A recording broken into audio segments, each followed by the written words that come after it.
वो थी debt mutual funds को लेकर, क्योंकि यहां पर एक तगड़ा झटका लगा है। कुछ नए प्रस्ताव जो है वो लाए गए हैं जो 1 अप्रैल 2023 से लागू होंगे।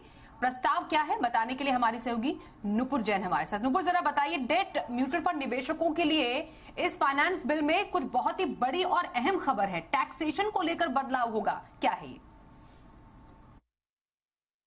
बिल्कुल सही कहा आपने। जो आज अमेंडमेंट्स जो जिनको मंजूरी मिली है फाइनेंस बिल में, उसमें एक बड़ा बदलाव सामने आया है, जहां पे डेट म्यूचुअल फंड को लॉन्ग टर्म कैपिटल गेन्स के जो बेनिफिट है उसके दायरे से अब बाहर कर दिया गया। इसका मतलब ये होता है कि जो डेट म्यूचुअल फंड है उन पर अब लगेगा स्लैब रेट पर टैक्सेशन, इंडेक्सेशन का बेनिफिट अब नहीं मिलेगा। तो डेट म्यूचुअल फंड्स क्या होते हैं? डेट म्यूचुअल फंड्स बेसिकली वो है जहाँ पे इक्विटी का इन्वेस्टमेंट 35% से कम होता है। जिन म्यूचुअल फंड में इक्विटी का इन्वेस्टमेंट 35% से ज़्यादा होता है और बाकी का डेट में, बॉन्ड्स में होता है, उन डेट म्यूचुअल फंड्स को अब मार्जिनल रेट पे, टैक्स स्लैब की रेट पर टैक्सेशन लगाया जाएगा। पहले 3 साल से ज़्यादा अगर आप होल्ड करते थे उसे लॉन्ग टर्म की कैटेगरी में डाला जाता था, जिस पर इंडेक्सेशन के साथ 20% टैक्स लगता था और बिना इंडेक्सेशन के साथ 10% टैक्स लगता था। अब डेट म्यूचुअल फंड की कैटेगरी जो यहाँ पर सामने आ रही है उसमें गोल्ड फंड्स के साथ साथ इंटरनेशनल फंड्स भी इंक्लूडेड है। तो ये कैटेगरी पर भी स्लैब रेट के साथ टैक्स लगेगा अब आने वाले साल में। इंपॉर्टेंट बात ये है यहाँ पर कि जो इन्वेस्टमेंट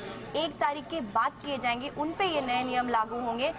31 मार्च 2023 तक से पहले किए गए इन्वेस्टमेंट पर पुरानी जो टैक्स की प्रक्रिया है वही चलेगी, उन पे ये नए नियम लागू नहीं होंगे। तो ये जितने भी नए नियम हैं वो 1 अप्रैल 2023 के बाद से ही लागू होंगे। इन्वेस्टमेंट जो 1 तारीख के बाद किए जाएंगे उस पर ही लागू होंगे। तो बेसिकली जितने भी फिक्स्ड इनकम की जो इन्वेस्टमेंट कैटेगरीज होती है, जैसे कि फिक्स्ड इनकम हो गई या डेट म्यूचुअल फंड्स हो गए, वो उनके टैक्सेशन को एट पार लाने के लिए, मार्जिनल रेट पर टैक्सेशन के लिए ये बदलाव आज किए गए और काफ़ी बड़ा बदलाव है।